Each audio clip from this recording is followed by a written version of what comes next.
inilah lokasi kejadian seperti yang dituduhkan oleh polisi. Nah, teman-teman, Google Street View itu diperbaharui setiap tahun. Artinya, rekaman-rekaman itu bukan berarti hilang. Rekaman tahun sebelumnya, sejak mulai perekaman jalan tersebut sampai yang terbaru, itu bisa kita lihat melalui timelapse-nya Google. Nah, ini saya kasih di panah ini. Inilah lokasi TKP yang kata polisi pada saat itu. Ini SMP 11. Nah, sekarang saya perlihatkan ini lokasinya pada bulan Juli tahun 2015. Seperti beginilah bentuknya. Masih tempat pembuangan sampah. Ini pada bulan Agustus tahun 2015. Teman-teman bisa lihat panahnya, itu ada tanggalnya. Lokasi tersebut mulai diuruk dengan tanah merah. Yang sebelumnya adalah sawah, yang juga adalah lumpur tanah merah juga. Jadi Agustus 2015 itu baru diuruk. Kejadiannya 1 tahun kemudian, Agustus tahun 2016. Sayangnya Google tidak merekam pada Agustus 2016 tersebut. Kemudian Google loncat ke April 2017. Akan tetapi bisa kita bayangkan bahwa pada bulan Agustus 2016 tersebut, lokasi di belakang showroom yang sudah jadi di tahun 2016 masih berupa tanah merah yang ditanam, yang ditumbuhi oleh rumput-rumput kecil.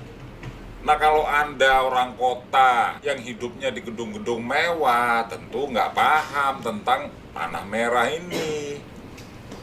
Nah, kalau Anda juga biasa nonton off-road, tentu paham tanah merah itu seperti apa, pernah lewat di sana. Kalau Anda pakai sepatu melewati tanah merah yang basah, sepatu Anda itu jadi tinggi, menebal.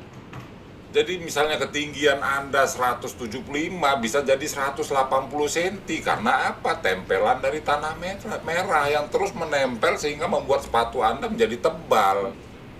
Kemudian bisa nggak dibayangkan, korban dibawa ke sini malam hari, gelap gulita.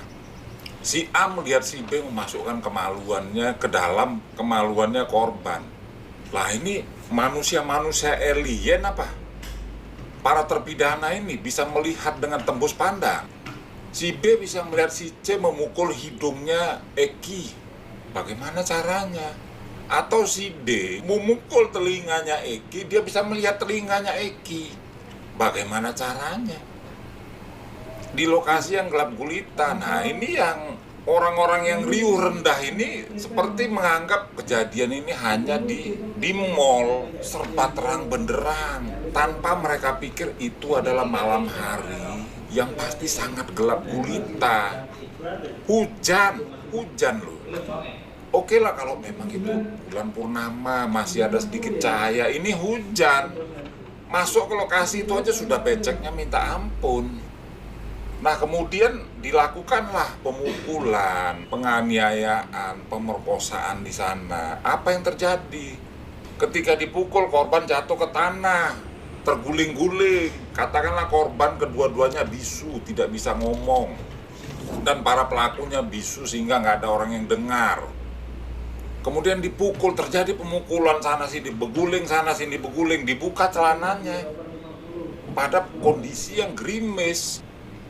Apakah tubuh mereka itu memang anti air sehingga lumpur merah itu tidak menempel di pakaian-pakaian mereka, pakaian-pakaian korban, di kulit-kulit korban, di kaki-kaki korban sampai di rambut-rambut korban. Di dalam dakwaan itu ada 13 orang, di lokasi yang sempit ada 13 orang, masing-masing ingin meninju. Sedangkan di lapangan sepak bola yang normal saja ketika bermain dalam hujan, jarak antar pemain begitu jauh, yang terjadi apa?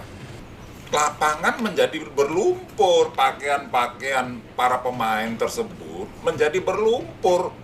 Apalagi ini di tanah merah yang lembek.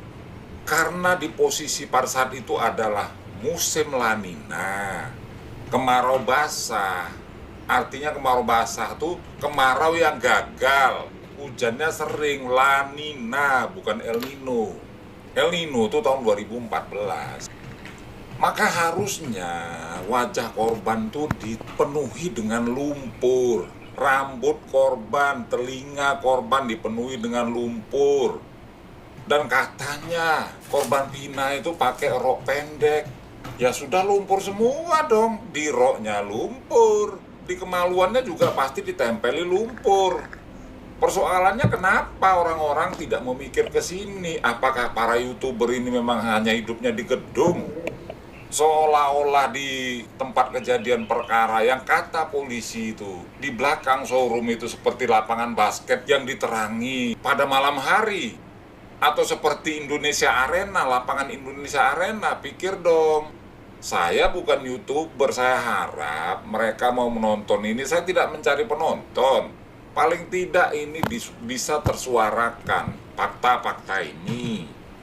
Kemudian inilah lokasinya, lokasi tempat korban dibuang, kata mereka.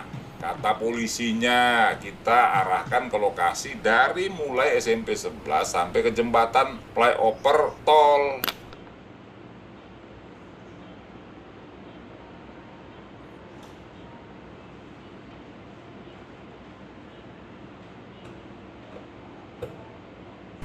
Nah, orang sibuk mencari di manakah korbannya dianiaya, di mana TKP-nya, di sini, di atas, di bawah, di segala macam. Lagi-lagi kita harus pakai Google Time Lapse. Nah, ini Google-nya pada tahun 2015. Di baut ini belum ada tanda chat. Nah, ini tahun 2017 setelah kejadian tersebut. Ada tanda chat di baut penerangan jalan ini. Di mana di dalam persidangan disebutkan bahwa ada gumpalan daging yang tersangkut di baut ini, panjangnya 15 cm sesuai dengan luka yang terjadi di betisnya almarhum Vina. Kalau bisa ada gumpalan daging setebal 1 cm sepanjang 5 cm di baut tiang jalan ini, tentu saja waktu itu Eki dan Vina memacu kendaraan mereka dengan kecepatan yang tinggi pada saat suasana yang licin. Lantas mengapa hakim tetap kekeh memutus bahwasannya para terpidana itu bersalah? Satu-satunya alasan hakim adalah kecurigaan kepada kenapa korban Eki di wajahnya itu banyak luka-luka lecet. Kenapa tengkorak kepalanya itu retak, sedangkan ditemukan Eki di lokasi kata Suroto masih menggunakan helm, kata Supardi masih menggunakan helm. Supardi itu kepala SPKT Polsek Talun. Kata Suja yang adalah polisi juga yang bertugas di Polsek Talun pakai helm. Akan tetapi kata Muhyiddin, polisi yang dari Polres Kota Cirebon, Muhyiddin tidak melihat Eki menggunakan helm. Yang benar yang mana? Muhyiddin tidak melihat Eki menggunakan helm. Suroto melihat Eki menggunakan helm. Supardi melihat Eki menggunakan helm. Suja melihat Eki menggunakan helm. Ari melaporkan kejadian tersebut beserta seorang perempuan temannya Vina ke Polsek Talun. Jadi Polsek Talun itu tahunya karena dilaporkan, yang melaporkan itu temannya Vina, laporan kecelakaan. Nah, dalam kondisi kecelakaan diciptakan untuk menjadi perbuatan pembunuhan oleh Rudiana, kenapa Suroto tidak menampilkan saksi temannya Vina itu yang melaporkan adanya kecelakaan? Dari mana temannya Vina ada kecelakaan? Kenapa kok dia tahu? Memangnya di situ dia lagi nonton sepak bola sehingga si Vina ikut main sepak bola? Bukan kan? Artinya ada trek-trekan, 2 sepeda motor. Nah, kenapa Suroto tidak membuka ini? Apakah karena duit orang tuanya ini banyak? Orang tuanya cewek ini atau yang lagi trek-trekan ini banyak, sehingga ditutuplah. Akhirnya Rudiana pun ikut dikibulin sama Suroto, trio Suroto, Supardi, sama Suja.